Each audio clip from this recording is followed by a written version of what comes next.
After the recent idiocy that was the Hell in a Cell main event between Seth Rollins and The Fiend, it became clear that some gimmicks are brilliant, until creative decides they're not, and then it's up to the talent to deal with the fallout. Now, some gimmicks, they never really find their footing, whether it's because they're horribly outdated, horribly horrible, or just because they're thrust down your throat every week with all the delicacy of a hammer to the head. Yet the gimmicks that we're going to be talking about today were actually so close to being on the money, but just for some reason or another fell short of actually drawing dollars. So come gather round and let this far from perfect soy boy tell you all about characters and personas that didn't quite get over the hump. I'm Jules, this is WhatCulture.com, and these are 10 terrible WWE gimmicks that were one tweak away from perfection. Number 10. Bray Wyatt 2013 to 2018. Where better to start, it seems, than with the precursor to The Fiend, the man behind the mask who was billed as the Eater of Worlds and yet ended up being the Eater of Pins. The Bray Wyatt that left NXT for the main roster in 2013 was every bit as sharpened as his unique vignette suggested, because the character was afforded the one thing that it absolutely fundamentally needed to thrive: success. I know, it's funny, right, that getting a gimmick over often requires wins, but that's what the WWE failed to give him when he made his main roster debut. Instead, not only did they give him a large amount of losses, they also gave him absolutely bullshit magical powers, which made him seem silly and his words ultimately without any value. With his hocus pocus proven to be utterly bogus, it was the best thing possible for Bray to bid farewell to a really awesome gimmick that simply had the legs cut out from under it. Good thing they're not doing the same with the oh dear. Number 9. The Primetime Players. Millions of dollars, millions of dollars, millions of dollars. Yes, that was the sort of goofy shit too good not to get over in the grey and grim early 2010s WWE landscape. Yet strangely enough, this gimmick of Darren Young and Titus as a tag team was never given a chance to experience a proper payday on the main roster. Now, tag teams have become a subject of ire in the eyes of Vince and company, who look to break up and betray any team that comes their way. I guess the idea is that you need to be strong enough to stand alone, pal, but that completely misses the point, and seeing the Primetime Players broken up ended in both their abject failures to garner interest. Together, they elevated each other. Apart, well, there was little to make them stand out, therefore the tweak here was very simple: just don't break them up. Number 8. James Ellsworth. Right, okay, let's just ignore the man's outside of the ring action and just focus what he did in the WWE for the moment, because I don't want to touch that at all. And also, on paper, this could have been a great comedy act that might have endured for much longer than it did were it for one simple choice. They should have told him to sling his bloody hook much earlier on in the run. Seriously, they could have made a longer lasting impression by not having him linger and make so many terrible actual lasting impressions. The moment that he was injected into the AJ feud should have signaled that his time was over, and he effectively trivialized the feud with Ambrose. And when they paired him with Carmella, that was already way past his sell-by date. Remember the reaction that he got when he dressed as Asuka? Fans hated him, and not in a heel way. This was go-away heat. If the WWE had got the timing right, then Ellsworth could have been an all-time great punchline character. Instead, that joke just became agony for weekly viewers until he was mercifully cut. Number 7. Marvelous Marc Mero. What kind of boxer can't actually knock people out? Well, not a bloody good one, that's for sure. Still, that's what Marc got lumbered with as he basically became a vehicle for his then wife Sable in late 1997. Now, since going out with an earlier injury, the company that he returned to had changed dramatically in his absence, not least in its need for heels following the meteoric rise of Stone Cold Steve Austin through the babyface ranks. Abandoning the call of the wild, Mero drew on his Golden Gloves history to try and capture some heel heat as a pissed-off version of his former self.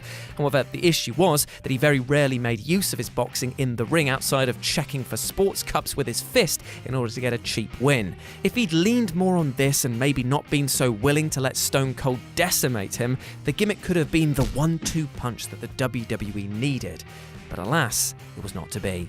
Number 6, Ted DiBiase, 1994 to 1996. Now let's be clear, I loved the $1 Million Man gimmick, and it's not actually this amazing persona that I'm going to be talking about today, but actually his transition to a manager/commentator after his in-ring exit. And his one problem was absolutely, startlingly obvious. It was that despite being the self-quoted richest wrestler on the planet, he hired some absolute losers to form his stable.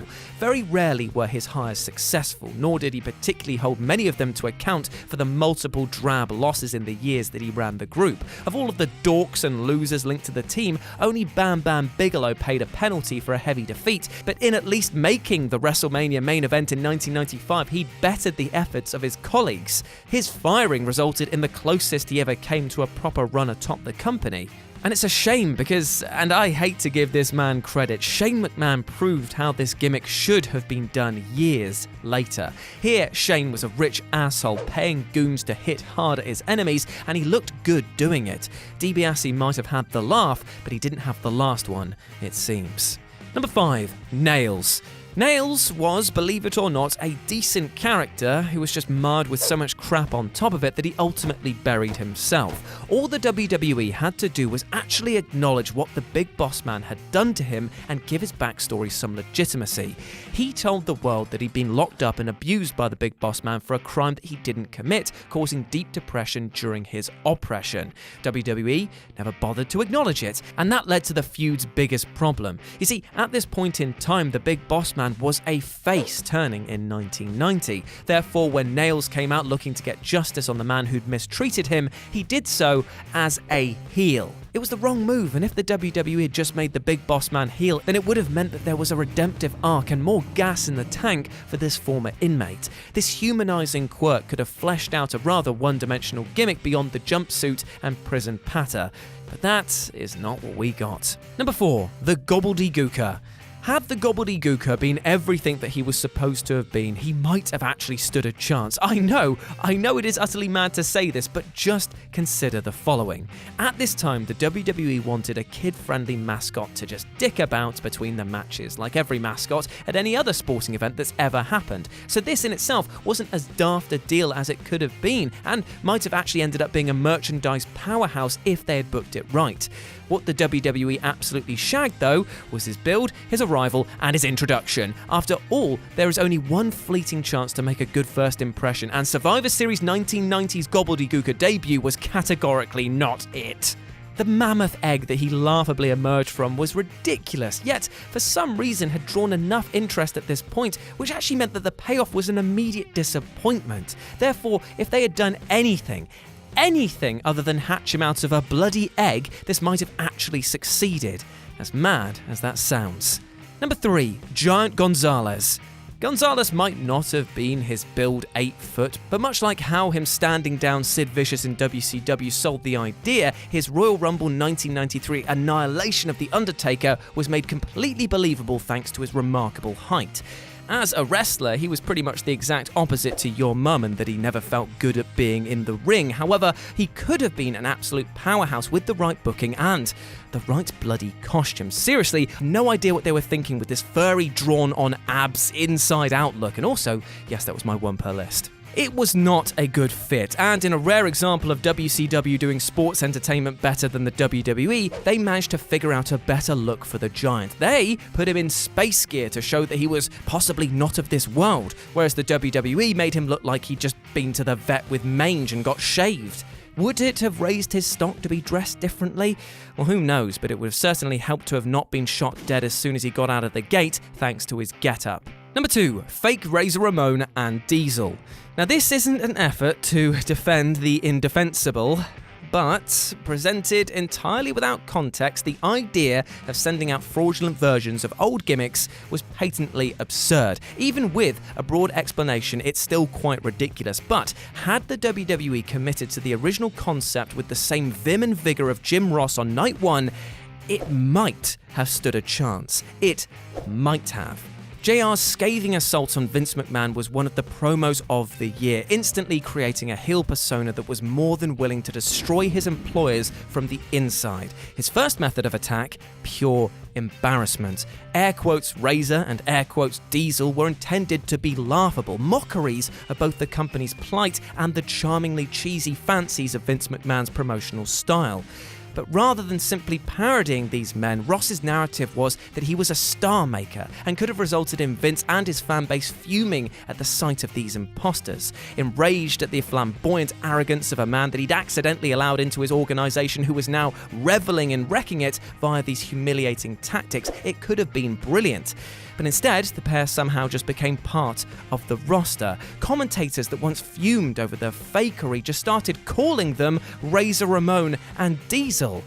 Embracing the act legitimized it, which was the worst thing they could have done when considering who they were trying to imitate. And number 1, the Ringmaster.